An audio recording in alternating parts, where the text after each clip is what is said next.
Hello, Shri Swami Samarth. मी नीता स्वागत करते आपलं आणखीन एका नवीन व्हिडिओमध्ये. व्हिडिओला लाईक करा, शेअर करा, कमेंट करा. तर आज बघा, आज आहे नागपंचमी. तर नागपंचमीच्या तुम्हा सगळ्यांना खूप खूप शुभेच्छा. इथं मी खपली गहू घेतलेत बघा. आईनं आमच्या गावाकडं आणलेलं ना खपली गहू. मध्ये सवासणीला आलती ना त्यावेळेस घेऊन आलेली गावाकडं येताना. मग ते खपली गहू म्हटलं म्हणजे साफ करून ठेवलेलं होतं. मग तरी पण म्हटलं अजून एकदा साफ करून घ्यायचं, खीर बनवायची होती म्हणून. ते साफ करून घेतलं बघा. इथं मी 2 वाट्या खपली गहू घेतलेत आणि ते सगळं मी साफ करून घेतलं. साफ करून मग त्याला काय करायचं, ओल्या कपड्यात ना थोडंसं पाणी शिंपडून असं ओलं करून घ्यायचं. थोडंसं ओलं करून घेतलं ना, ओलं करून घ्यायचं आणि असं झाकून ठेवायचं आहे बघा. असं दुमडून का नाही थोडंसं झाकून ठेवायचं. एक अर्धा 1 तासभर ठेवलं तरी चालेल. मग त्याच्यानंतर मग काढून घ्यायचं. अर्ध्या 1 तासांना काढून घ्यायचं आणि त्याचं मग ते हे आहे ना ओलं झालेलं असते ना, थोडंसं सुकतं आहे. ते सुकलं की मग परत ना मिक्सरला थोडं थोडं टाकून मिक्सरमध्ये बारीक करून घ्यायचं. म्हणजे जास्त बारीक करायचं नाही, नुसतं आपण भरडा करतो ना तसं भरडून घ्यायचं थोडं थोडं करून. ते भरडून घेतलं ना थोडंसं, मग त्याची खीर बनवायची आहे बघा. असं मी घेतलं बघा, इथं दाखवते मी तुम्हाला. हो का, हे असं भरडून घ्यायचं थोडं थोडं करून. जास्त बारीक नाही करायचं. नुसतं मिक्सरचं बटन ना चालू बंद करून असं उलट्या साईडला फिरवायचं आणि ते चालू करून हे करून घ्यायचं, थोडंसं भरडून घ्यायचं. ते असं सगळं मी भरडून घेतलं. हो का, हे सगळं मी एवढे सगळ्यांची खीर नाही बरं का मी केली, कारण हे भरपूर होतं. मी त्यातलं थोडंसं मी ठेवलं आणि थोडंसंच घेतलं मी.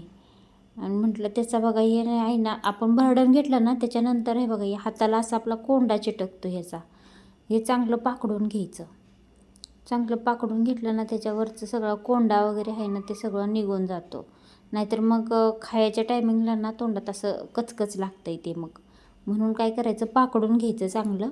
पाकडून घेऊन आपल्याला जेवढं पाहिजे तेवढं हे करायचं, भिजत घालायचं. हे बघा, इथं मी 2 वाट्या घेतल्यात. 2 वाट्या गहू घेतलेत. हे म्हणजे भरडलेलं 2 वाट्या गहू घेऊन चांगलं 4-5 पाण्यानं धुवून घ्यायचं आणि ते भिजत घालायचं. चांगलं 5-6 तास भिजत घालायचं. आता म्हटलं चला 5-6 तास ते चांगलं भिजूस तर हे बघा, गावाकडं मी गहू आणलेलं 100 किलो गहू आणला आम्ही. एकदमच घेऊन येतो गावाकडं गहू. खूप छान आहेत गहू बघा, शेतगहू आहे ते. मग ते एकदमच गहू आणलेलं. मग ते म्हटलं चला हे करून ठेवावं, म्हटलं साफ वगैरे करून थोडं थोडं. मग दळून आणायचं होतं मला, म्हणून म्हटलं साफ करून घ्यावं तोपर्यंत. इथं बघा, मी संध्याकाळी मग खीर बनवायला घेतले.